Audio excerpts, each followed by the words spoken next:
I'm delighted to be joined now by Joey Holden of Ballyhale Shamrocks of Kilkenny, ahead of the AIB All-Ireland GA Hurling Senior Club Championship semi-final, which takes place this Sunday, where Ballyhale will face off against Ballygunner at Croke Park at 3:30.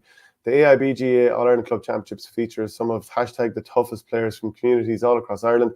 It's these very communities that the players represent that make the AIB GA All-Ireland Club Championships unique. Now in its 32nd year supporting the GA Club Championships, AIB is extremely proud to once again celebrate the communities that play such a role in sustaining our national games. Joey, are you concerned for the World Cup that people won't be watching it on account of the match that you have with Ballygunner? Yeah, it's an unfortunate timing, all right, but it'll make people decisions, or maybe people have to sit somewhere and watch both screens or something. I'd say that'll be happening in lots of places. Yeah, I'm going to be in watching you now. I'm fairly upset I'm not going to see the World Cup final, but then again, if Messi gets through to the final, maybe we'll all have to just forget about the hurling for the day. That's it. Maybe they might change their mind for Messi, maybe. Yeah. Have you been watching much of the World Cup? Do you care about the clash?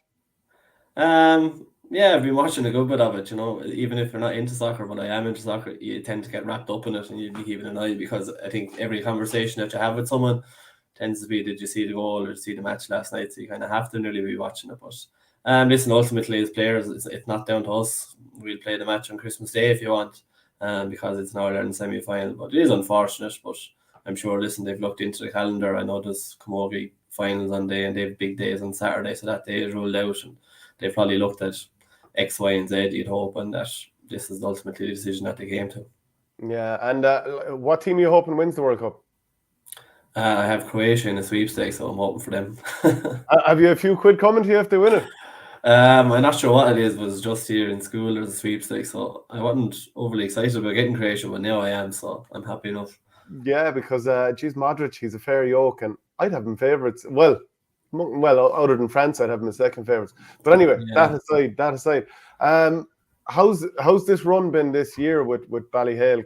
And by the way, Shamrocks rather than Ballyhale these days. Yeah, absolutely. Yeah, it's been great. Yeah, it's been fantastic to get to 5 in a row in our 50th year with the club, and it kind of rolls into Leinster then, and we've had some patchy performances in Leinster where we haven't played for the full 60, and we've ended up conceding a lot of scores. So ultimately we need to do that. But I suppose to win 4 in a row in Leinster is a great achievement as well for a small club. So, but we don't have time maybe to rest on our laurels there. We've preparation to put in for last week and this week to get ready for All-Ireland semi-final against Ballygunner.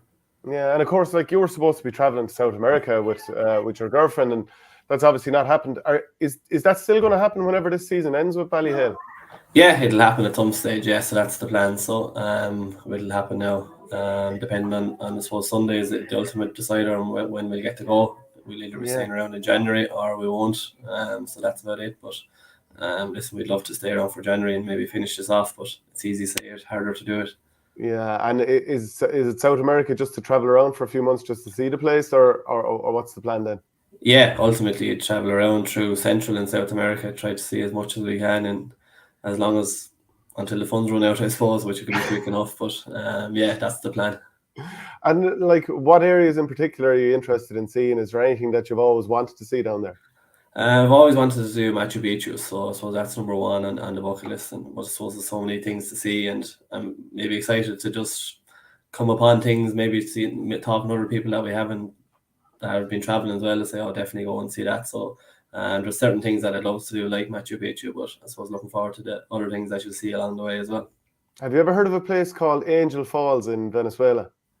I've heard of it. All right, yeah. So yeah, I think it's like there's a waterfall, maybe a kilometer high. Now, I could be out by several hundred meters there, but it's one of these things that's supposed to be spectacular.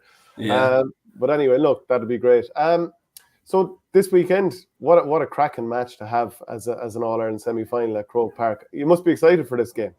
Yeah, absolutely. It's looking forward to it now. Listen, you'll have the nerves and everything before a match as you normally would, but ultimately it's unbelievable to play with Shamrocks and get the opportunities to play these big games. It's not something every club gets to do, and we're kind of well aware of that. So when these come along, you don't shy away from them. You get excited by them and just try your best on the day.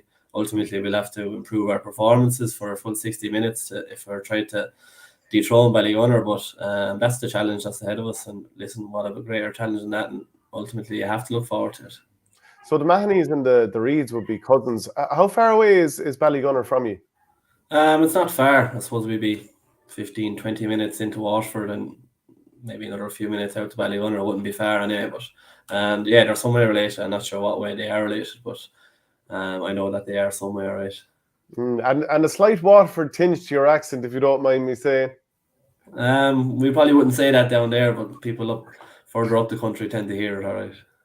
So if we rewind back to February in the All-Ireland Club final you had against Ballygunner, what was the mood like going into it?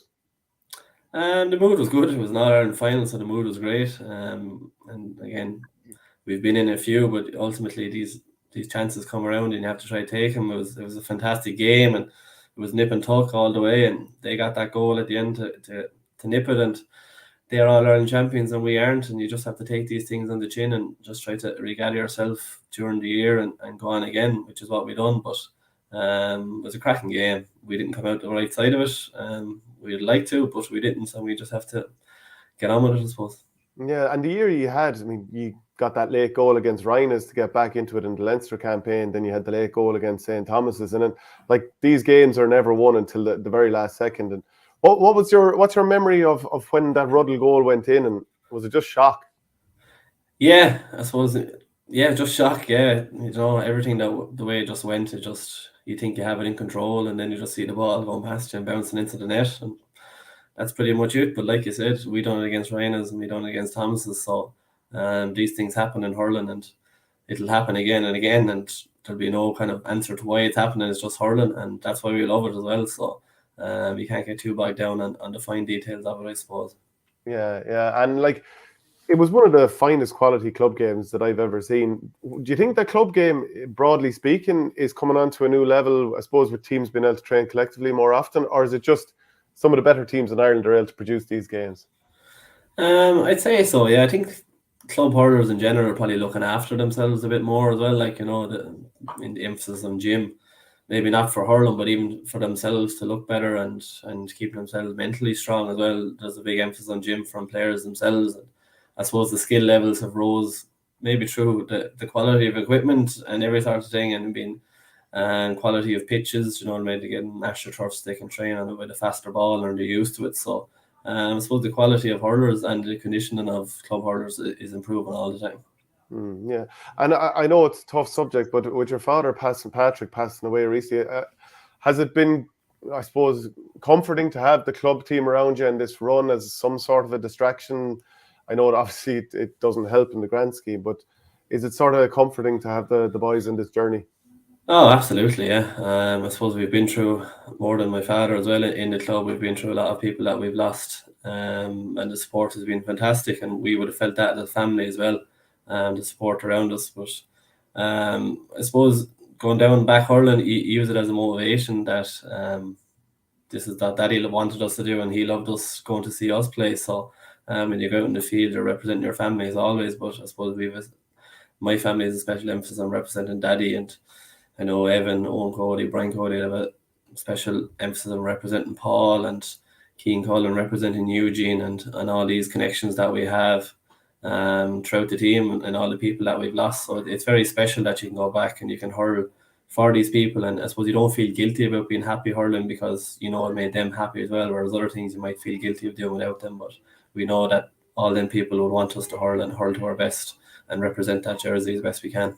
And it's definitely a great way of putting it. And like, how much of an influence would your dad have been on your hurling career, and even your love of it growing up? He's probably the biggest influence for sure. Listen, we've been out pucking, and he wouldn't have been the most positive at times. He would have told me straight up what I'm doing wrong, whether it was after a match or something like that. He'd lay down the law and he'd let me know, listen, this wasn't good enough, or that wasn't good enough. And I know I'm putting it politely there. I wasn't always polite, but that was the way he was. And it wasn't just me. He told all the boys that nearly have a story of when he told them to buck up or listen. And I suppose his voice is still in a lot of our heads.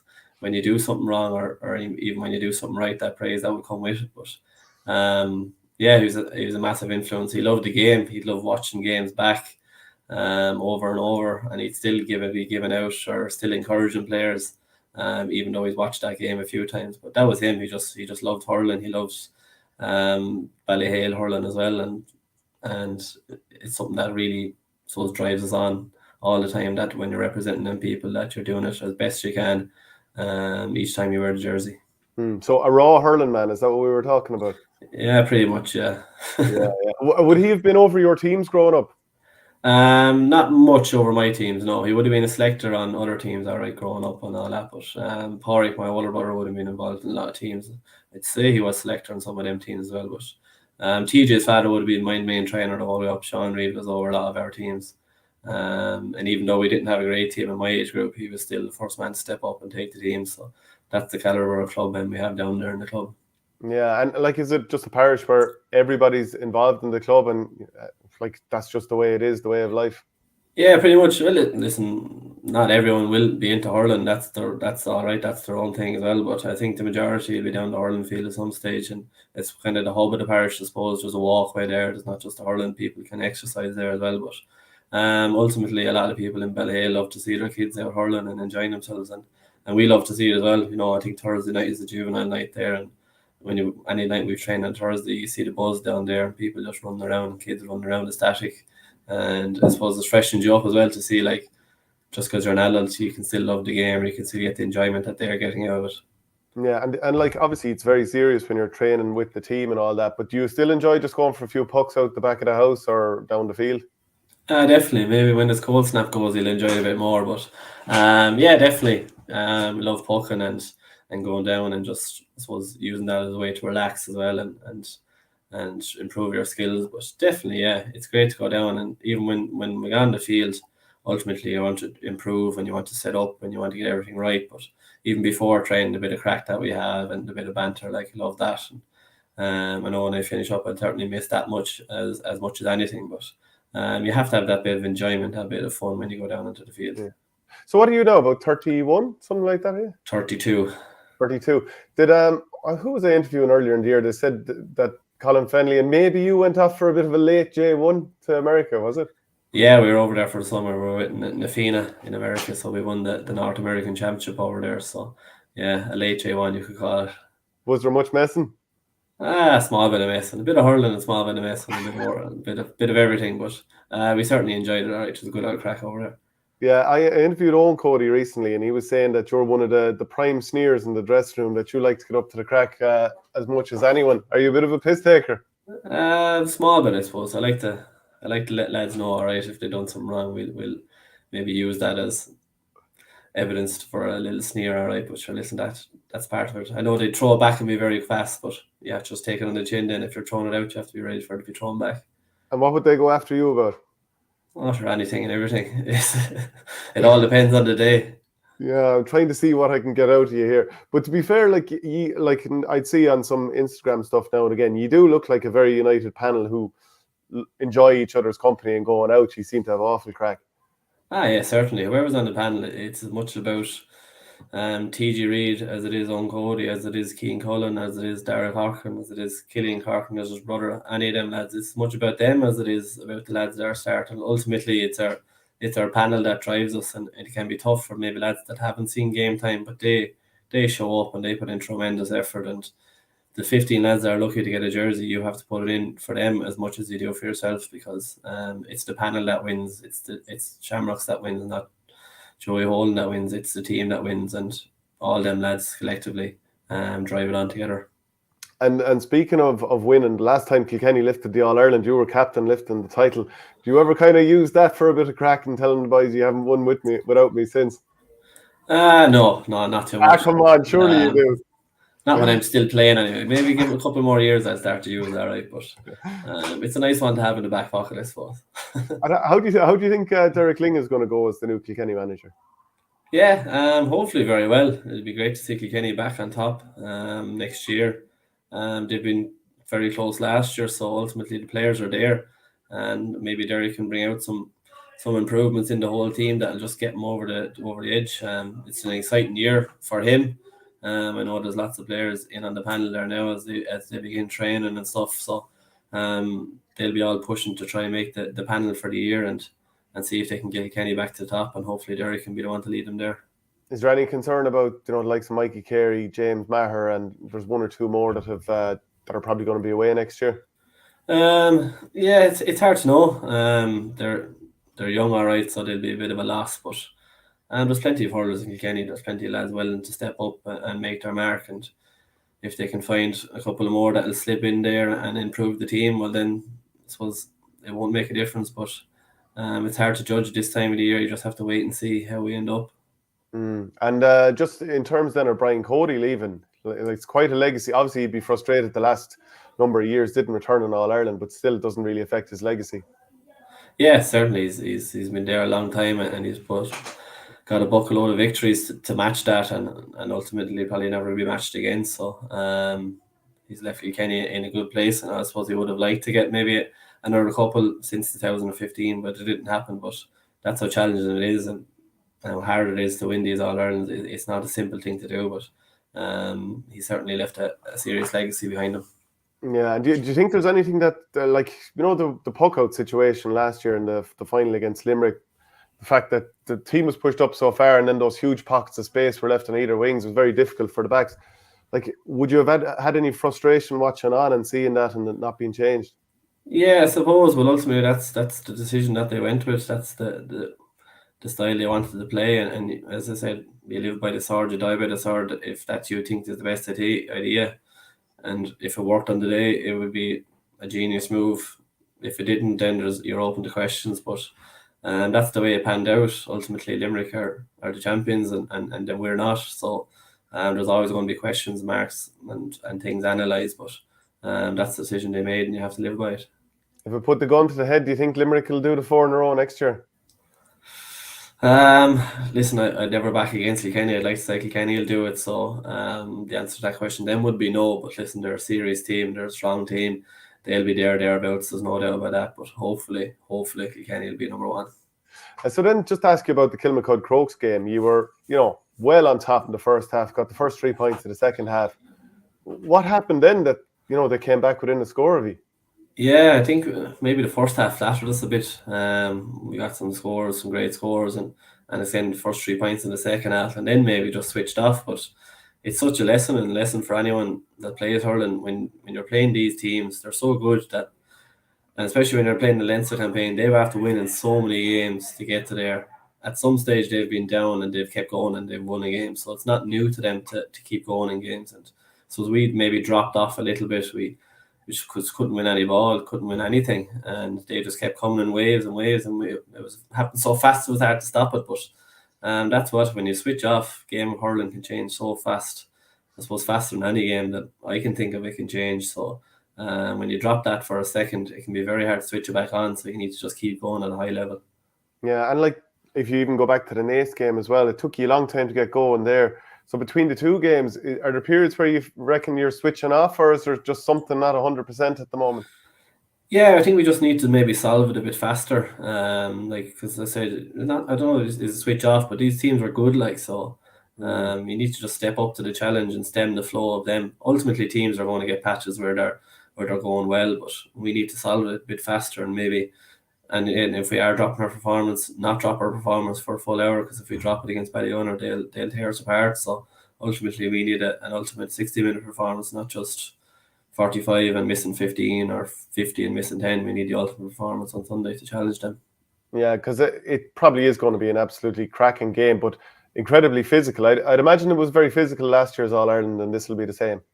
Yeah, listen, we're two very good teams. Ballygunner have proven that, and we've proven that. So ultimately, a big challenge awaits. Yeah, we're physical teams. There's a lot of big, strong men on both sides. So that'll happen, all right. Just the referee will leave it flow, I'd imagine, and just leave us go out and hurl the best of our ability, and the best team will come out on top. Afterwards, if you win and I'm down doing the interviews afterwards, I'll let you know who wins the World Cup final. Perfect sound. Thanks very much, Joey. All the best. Thanks, Emil.